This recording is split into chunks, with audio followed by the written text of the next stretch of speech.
Hola guys and girls, and welcome to a new Digimon TCG EX deck showcase, and this time we are featuring, as you can see, the updated blue source trashing variant, which has now this Digimon right here in its arsenal, which is the Plesiomon, which is of course a great your turn effect, once per turn effect.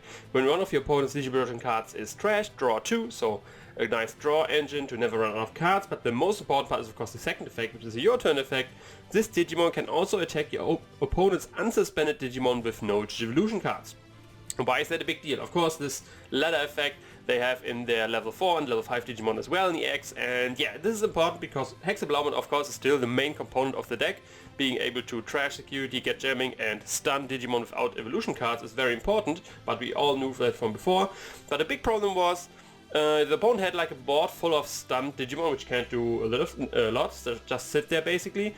And yeah, and then Hexeblaumon gets removed and the opponent has a full board to do stuff with. So yeah, having a Digimon which can then, like the stunned Digimon, like at least the important ones, we'll start removing them by just attacking into them since we can. Yeah, basically patches up that weakness. Of course it still has some other weaknesses, but that's now patched up due to the evolution line in EX we got. So yeah, I'm going over my variant of that deck right here. I'm usually a big fan of blue in general and blue trashing as well. It's not the strongest deck at the moment. It's more a control-y variant, and yeah, if you're a control variant which is not security control, which is like super control, you do struggle versus some other more faster archetypes, I want to say. But yeah, let's start first off with the Tamers, and there's no change to my other blue dashing track video which I did a few months ago, with 4 Kiaramon and 1 Oppoinmon. Kiaramon of course being the main Tamer with the nice effect that one of your opponent's Digimon sources is trashed, draw 1. Oppoinmon, of course, you all know the effect. On attack, if your opponent has Digimon with no sources, draw 1. So just very nice draw potential in our Tamers. So yeah, we have very few possibilities to run out of cards, since we do trash a lot in this deck. So this happens more often, especially early on in the game. Like we don't really start attacking since we are at a level 6 Digimon, and yeah, that's when Oppoinmon, of course, would trigger. But yeah, like I said, we are a bit slower than other decks in that regard, so with that we draw just a whole lot more.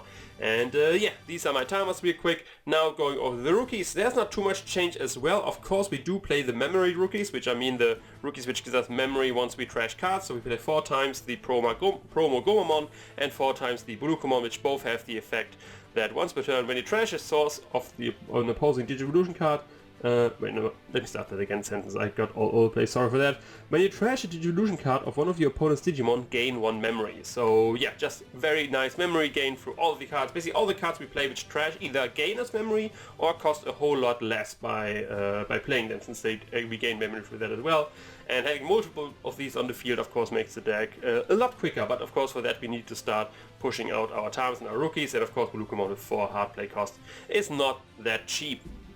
Now, for the other rookies in the deck, we do play 3 times the Scizor, which has the effect while your opponent has no Digimon with Digivolution cards in play, this Digimon gets plus 2000 DP, and these we have in the deck this time because this is of course buff camp is of course be pretty important for the Digimon which can attack unsuspended cards of the opponent which have no sources, like the Plesiomon for example.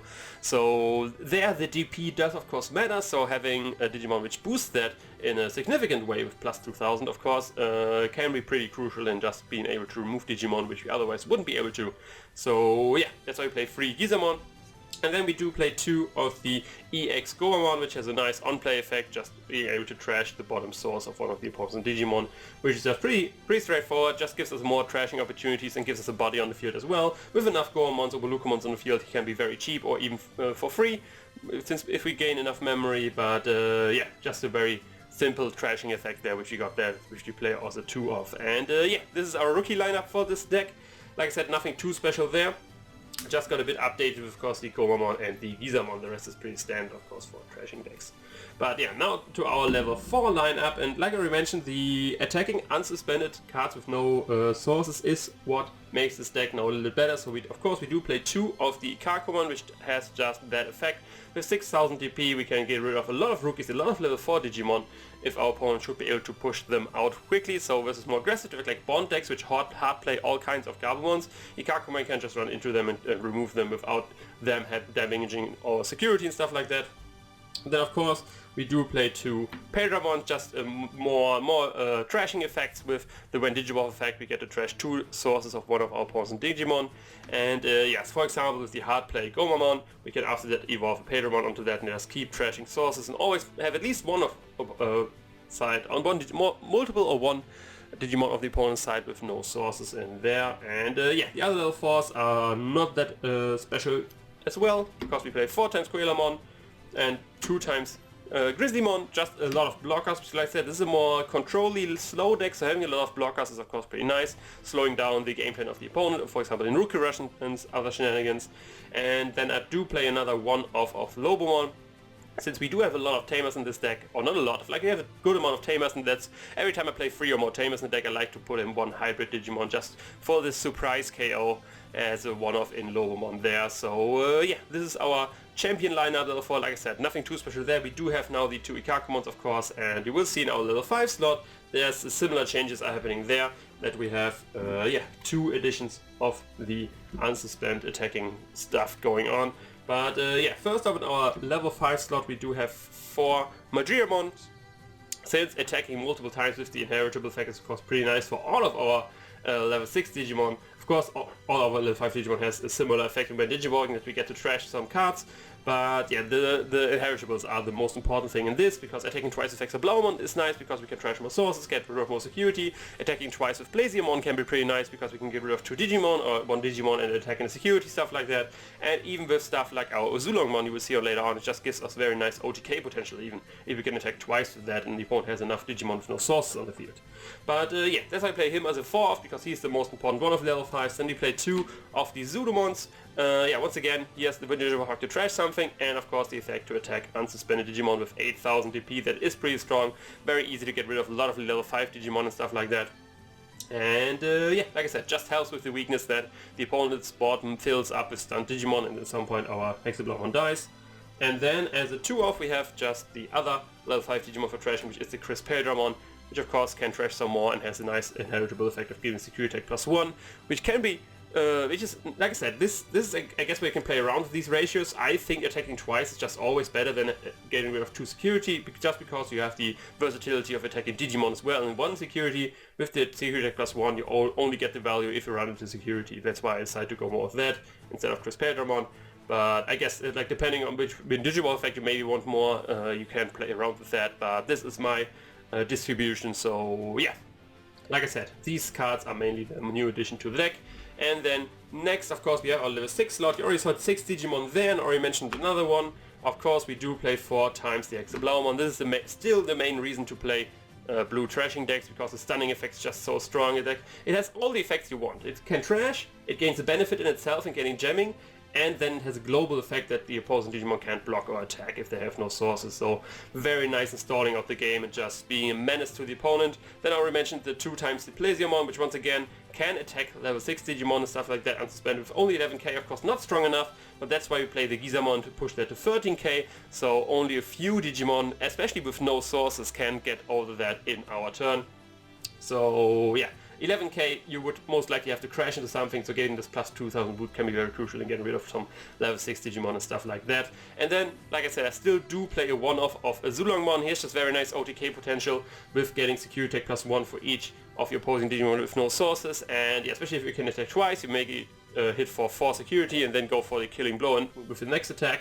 And yeah, still like him as a one-off, like I said. Plesiomon I think is more versatile. It even does well if the opponent doesn't have a big board, but Zulongmon can end up end games on its own, so always include it as a one-off. You could even argue putting more Zulongmon there and just Plesiomon like Hexeblaumon. Like I said, with these level 6 you can play around with as well. I think Hexeblaumon is the most important one, so definitely put most copies of that in the deck. And then, but with these you can play around a little bit. So yeah, that's my distribution. Now for the Tamer and Option cards. Let's first talk about the option cards, and we do play for more trashing potential. 3 times the Howling Memory Boost. It's a great card. It finds purpose even in Bob decks, in buff decks, for example. Just due to the fact we get trash sources, we can stun stuff, and we get memory through the delay effect later on. So very versatile card, very great card. It's a place as a free off. In some decks I like to play the memory boost only 2 times, but in this deck it's just so strong with all the effects it does. Everything triggers. When I trash something, I get draws, I get memory, and I stun something, and I get memory later on as well. So yeah, very strong card in this deck. And I do play 2 times the Absolute Blast as an additional removal tool, because sometimes you have to remove something on the opponent's side, but you don't have a Digimon which can attack unsuspended Digimon with no sources. So Absolute Blast comes into play there, trashes something as well, and then can remove something. Like I said, due to the trashing, every single one of our plays can get cheaper due to the Gomamon and the Bulukumon giving us memory once we trash. So the 6 memory cost is very, very rarely what you actually pay for this. Most of the time it's going to be less due to the trashing effect of the Absolute Blast. And then another card in EX we just introduced, which basically has to put in every blue deck, which is of course the Ice Wall. Only play 2 in this variant because, like I said, this is a more controlly variant. We can stun with Hexeblaumon, we can stun with holding memory boost. We have a lot of defensive tools, but still Ice Wall just a great card introduced in EX. Some might even call it too strong, which I might agree if I play a little bit more versus it. But yeah, of course the great effect for only 1 memory that all of our opponents Digimon gain when attacking lose 2 memory. And yeah, just stops a lot of attacks in their tracks. Limit the opponent most likely to only 1 attack if they want to evolve as well in the same turn. And yeah, can stop a lot of strategies in ending the game right there, especially with Digimon with multiple attacks, be it Gabumon, Bond of Friendship, or not Hexeblaumon, for example the Jesmon, which attacks multiple times with the Savior Hackmon below. So yeah, Digimon is going to attack multiple times, not with Ice Wall if you play Ice Wall before. So yeah, stops a lot of their strategies right there. And now to the Tamer lineup. We do play 3 times the Soa Joe, which is of course the most important tamer for the archetype. It's one of the few double tamers which actually helps its own requirement to getting the extra memory. We can trash sources we attack with a blue Digimon by just suspending this, and we gain 2 additional memory if the opponent has a Digimon with no source on the field, which is pretty easy for this deck of course to achieve, but the double trouble is that if they are stunned due to, for example, the holding memory boost or Hexeblaumon, they can't be removed. And yeah, sometimes you like to stick one of them on the field just to get this memory boost through the Soa Joes right here.